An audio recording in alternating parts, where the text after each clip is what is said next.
तो जो हमारा आज का टॉपिक है वो है बेसिक लाइफ प्रोसेस, जो कि हमारा नेक्स्ट टॉपिक है यूनिट 1 का इंट्रोडक्शन ऑफ ह्यूमन बॉडी।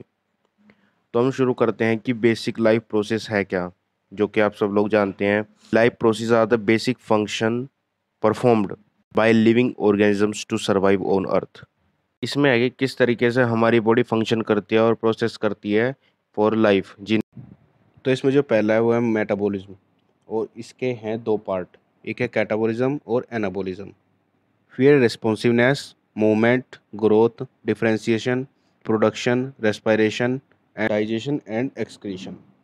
तो अगर हम पहले की बात करें मेटाबॉलिज्म, तो ये है it is the sum of all chemical process that occur in the body. Metabolism हम कहते हैं हमारे जो बॉडी में कोई भी केमिकल प्रोसेस होता है किसी भी केमिकल के द्वारा, तो उसको हम मेटाबॉलिज्म कहते हैं। तो इसके जो सम पार्ट हैं वे है कैटाबॉलिज्म और एनाबॉलिज्म। अगर हम बात करें कैटाबॉलिज्म की, तो वो क्या है? यह है break down of complex chemical substance into simple compound. इसका मतलब है कि जो कॉम्प्लेक्स केमिकल्स होते हैं, कॉम्प्लेक्स केमिकल कौन से होते हैं? जैसे कि कोई भी सिंपल कंपाउंड हो, सिंपल कंपाउंड अगर बहुत सारे हों तो उसे कॉम्प्लेक्स केमिकल कह देते हैं। अगर एक से ये जब कई सारे हों तो उसे कॉम्प्लेक्स केमिकल कह देते हैं। Break down of complex chemical टूट कर जब एक सिंगल सिंपल कंपाउंड बनाते हैं तो उसे कहते हैं कैटाबॉलिज्म। जैसे हम फूड डाइजेस्ट करते हैं, उसके लिए मॉलिक्यूल्स ब्रेक डाउन होते हैं फॉर एनर्जी के लिए, हमारी बॉडी में एनर्जी लाने के लिए। Like when you digest food, molecules break down in the body for use as energy. तो इसे कहते हैं हम कैटाबॉलिज्म, जो कॉम्प्लेक्स केमिकल से एक सिंपल कंपाउंड में चेंज होता है। तो इसका सेकंड पार्ट है एनाबॉलिज्म। एनाबॉलिज्म क्या है? जब वो break down of complex chemical है तो ऑब्वियसली एनाबॉलिज्म होगा building up of complex chemical. तो इसका मतलब क्या है? Building up of complex chemical substance from small components. जो छोटे छोटे कंपोनेंट्स हैं से मिलकर एक बड़ा कॉम्प्लेक्स केमिकल बनाना, उसे कहते हैं एनाबॉलिज्म। ये कहाँ पे यूज़ होता है? ये होता है for growth of muscle tissue, also in increasing density. ऐसे ही इसके बहुत सारे पार्ट हैं, जैसे कि हमारे वाइट ब्लड सेल होता है उसको भी बिल्ड करता है। जो हमारे वाइट ब्लड सेल्स होते हैं इनको भी बिल्ड करता है फॉर स्ट्रॉन्ग इम्यूनिटी सिस्टम। तो इसमें यूज़ होता है एनाबॉलिज्म। ये मेटाबॉलिज्म के पार्ट हैं। तो ऐसे ऐसे कैटाबॉलिज्म और एनाबॉलिज्म का यूज़ होता है बॉडी में। अगर हम सेकंड की बात करें, वो है रिस्पॉन्सिवनेस। रिस्पॉन्सिवनेस मतलब it is the ability of body to detect and respond to the changes. मतलब अगर हमारी बॉडी को कोई चेंज हो रहा है किसी भी चीज़ के द्वारा, तो कोई बाहर से इन्वायरमेंटल टेम्परेचर चेंज हो, कुछ भी चेंज हो, तो हमारी बॉडी उस पर कैसा रिस्पॉन्स करती है, उसकी एबिलिटी को रिस्पॉन्सिवनेस कहते हैं। जैसे तो क्या है कि ये डिटेक्ट करता है हमारी बॉडी के इंटरनल और एक्सटर्नल चेंजेस जो भी होते हैं और उस पर रिएक्ट करता है। एंड अगर हम बात करें द नेक्स्ट की, जो थर्ड है वो है मूवमेंट। मूवमेंट क्या होता है? It include motion of the whole body, like blood move, कोई भी इंडिविजुअल ऑर्गन मूव करे, तो ये सब आता है मूवमेंट में कि हमारी बॉडी कैसे मूव करती है। तो इसमें थर्ड है मूवमेंट। और जो फोर्थ है वो है growth. Is an increasing in body size that result from an increasing in the size of existing cell. एक हमारा प्रोसेस होता है सेल की ग्रोथ होना, जिससे हमारी बॉडी का साइज जो है वो बढ़ता है। ये भी हमारा एक लाइफ का प्रोसेस है, जो कि फोर्थ है। अगर हम बात करें फिफ्थ की, तो वो है डिफरेंशिएशन। डिफरेंशिएशन में क्या होता है? It is the development of cells from an unspecialised to a specialised state.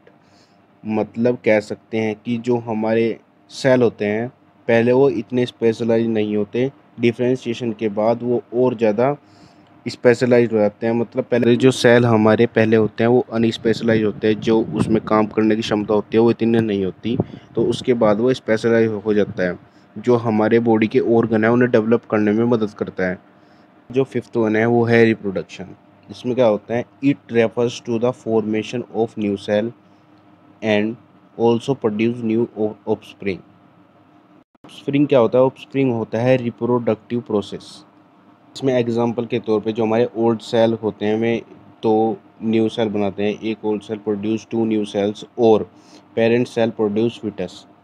तो इसमें क्या होता है? रिप्रोडक्शन बहुत ज़रूरी है हमारी ह्यूमन रेस में सर्वाइव करने के लिए। इसमें क्या होता है कि life is transmitted from one generation to the next from the reproduction. तो इस एक लाइफ प्रोसेस का मेन पार्ट है। इसके बाद द नेक्स्ट जो इसका पार्ट है वो है रेस्पिरेशन। इसके बाद तो ऑब्वियसली आपको सबको पता होगा, it involves the exchange of oxygen and carbon dioxide between the cells and the external environment. Respiration में हम ऑक्सीजन को इनहेल करते हैं और कार्बन डाइऑक्साइड को एक्सहेल करते हैं, क्योंकि ऑक्सीजन हमारे ब्लड में जाके ब्लड को न्यूट्रिशन देती है और हमारे ऑर्गन्स को अच्छी तरह से फंक्शन करने में मदद करता है, और उसी हम कार्बन डाइऑक्साइड को एक्सहेल कर देते हैं। तो अगर हम नेक्स्ट की बात करें तो वो है डाइजेशन। डाइजेशन क्या है? Digestion is the process of breaking down complex ingested food simple molecules that can be absorbed into the blood and utilized by the body। Digestion एक लाइफ प्रोसेस पार्ट है। जब हम खाना खाते हैं तो वो ब्रेक डाउन हो जाता है कॉम्प्लेक्स फूड से सिंपल फूड में, जिसका होता है कि में जो कॉम्प्लेक्स फूड होता है उसको तोड़कर सिंपल मॉलिक्यूल्स में कन्वर्ट किया जाता है, ताकि वो खून में एब्जॉर्ब होकर हमारी बॉडी के लिए हम यूटिलाइज कर सकें एनर्जी के लिए। तो इसलिए डाइजेशन में आता है। और उसके बाद लास्ट है एक्सक्रीशन। एक्सक्रीशन क्या होता है? Excretion is the process that removes waste product of digestion and metabolism from the body. जिस फूड खाते हैं तो उसमें कुछ वेस्ट प्रोडक्ट होते हैं जो हम एक्सक्रीट आउट कर देते फ्रॉम द बॉडी। ये जो हमारा टॉपिक है बेसिक लाइफ प्रोसेस, ये यहाँ पे ख़त्म हो गया है। इसके बाद अगला पॉइंट है होम्योस्टेसिस। तो होम्योस्टेसिस हम शुरू करते हैं कि होम्योस्टेसिस है क्या।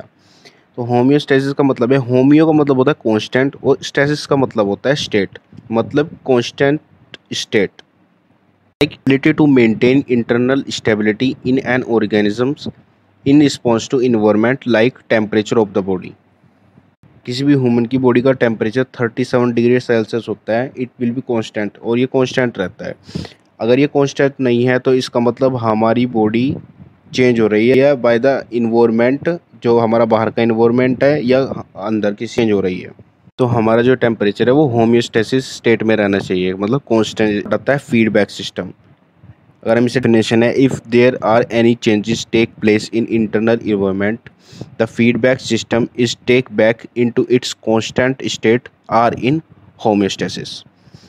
मतलब टेम्परेचर किसी भी चीज़ के द्वारा मतलब चेंज हो रहा है, मतलब अब जो उसकी कांस्टेंट स्टेट है 37 डिग्री सेल्सियस, उससे ऊपर जा रहा है या नीचे जा रहा है, तो फीडबैक सिस्टम क्या करता है, ये take back into its constant state, मतलब उस टेम्परेचर को वापस पाने के लिए कोशिश करता है होम्योस्टेसिस में, मतलब होम्योस्टेसिस करने की कोशिश। उस एक सिस्टम के टू पार्ट्स होते हैं, पहला है पॉजिटिव फीडबैक सिस्टम और दूसरा है negative feedback system. Decrease in our internal environment, then it is by to back into normal situation by increasing it। जो पॉजिटिव फीडबैक सिस्टम है, अगर हमारी बॉडी में टेम्परेचर घट रहा है तो ये उसे नॉर्मल पे लाने के लिए कोशिश करता है और उसे इंक्रीज करता है अगर डिक्रीज है। लाइक पॉजिटिव फीडबैक के बारे में, तो इसमें होता है, इसमें क्या काम करता है, तो हम एग्जांपल के तौर पर बताते हैं कि अगर हमारी बॉडी में कोई भी पार्ट इंजर्ड है, मतलब कहीं भी चोट लगी है, तो ये सिस्टम जो है वो केमिकल रिलीज़ करता है और एक्टिवेट करता है ब्लड प्लेटलेट्स को।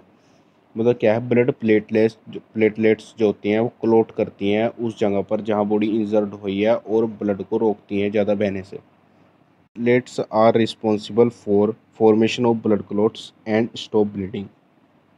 और अगर हम इसका दूसरा एग्जांपल ले, during child birth it stimulate oxytocin release through endocrine system, it stimulates the contraction of uterus to help in child birth.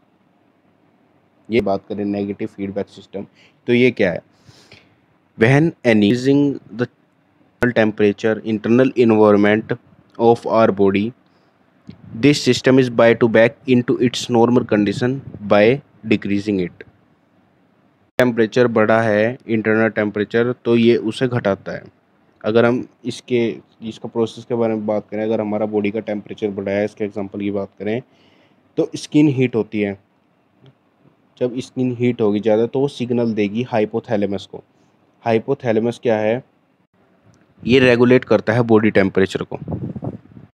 The hypothalamus check our current temperature and compare it with normal temperature, जो कि है 37 degree Celsius. Temperature regulation control इसका अगला point है। Hypothalamus के बाद जो है टेम्परेचर रेगुलेशन कंट्रोल करता है, मतलब चेक करता है। ये स्वेट ग्लैंड स्टिमुलस होती है, मतलब वो स्वेट ग्लैंड है वो हमारी स्टिमुलेट होती है, उस पर असर दिखता है और स्वेटिंग होती है। बाद जो हमारा टेम्परेचर है वो डिक्रीज होने लगता है, मतलब लीड्स इट्स होम्योस्टेसिस, मतलब जो अपनी कांस्टेंट टेम्परेचर होता है बॉडी को उसको बैक कर देता है नेगेटिव फीडबैक, टेम्परेचर को डिक्रीज करके। अगर टेम्परेचर बढ़ा हुआ है, अगर टेम्परेचर बढ़ा हुआ है तो नेगेटिव, अगर टेम्परेचर घटा हुआ है तो उसको इंक्रीज करने के लिए पॉजिटिव फीडबैक सिस्टम। तो ये सब फीडबैक सिस्टम के होते हैं पार्ट, जो होम्योस्टेटिस को, हमारे स्टेसिस को कांस्टेंट करने में काम करते हैं, मतलब जो हमारा टेम्परेचर है उसको कांस्टेंट करने में काम करते हैं। टॉपिक की बात करें तो वो है बेसिकल टर्मिनोलॉजी। तो इसके बारे में मैं आपको अगले वीडियो में बताऊंगा, या तो वो नेक्स्ट वीडियो में आ सकता है या बाद में भी आ सकता है। एक पूरी वीडियो बनाऊंगा जिससे आपको अच्छे से समझ आ जाए।